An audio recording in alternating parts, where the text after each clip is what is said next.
going to talk about Mayweather, Pacquiao. Yep. AJ, break us down. We had the big training session, the big open training that Mayweather did yesterday. Tell us a little bit about that. Well, I can tell you nothing pleases me more than a real-life Rocky IV training montage.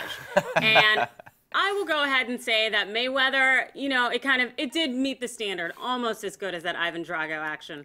He went out and his own training studio in Las Vegas, and he live streamed his training so everybody could see what they're going to get on May 2nd. And the fun part is that Manny Pacquiao will be doing that today and having an open training session in Hollywood, which we're super excited to see. What did you guys think about Mayweather's training yesterday? Mayweather always puts on a show. The funny thing is, we were watching some of this morning. You can go on show.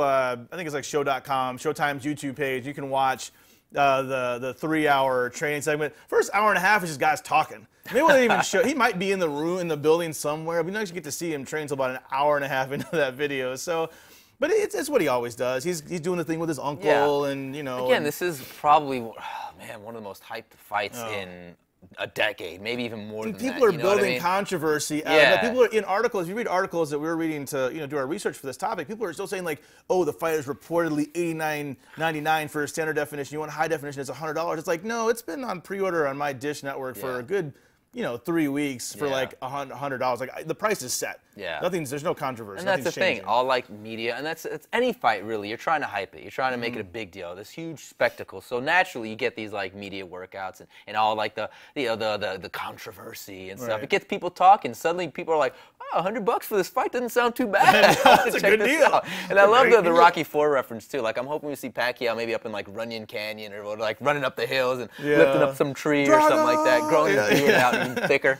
Right. He looks good, though. We're talking, too, about his trainer. We're going to switch into Pacquiao now. Talking about Freddie Roach. Pacquiao's training.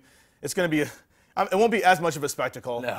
Mayweather has his own gym in Vegas, if you don't know that. He has his own gym, driving up in his Bugattis and his Ferraris and all this stuff. I mean, he works hard. Mayweather works hard. That's why he's 47-0. Pacquiao's a little more understated, a little more humble, I guess. He's going to have probably a little more understated showing today.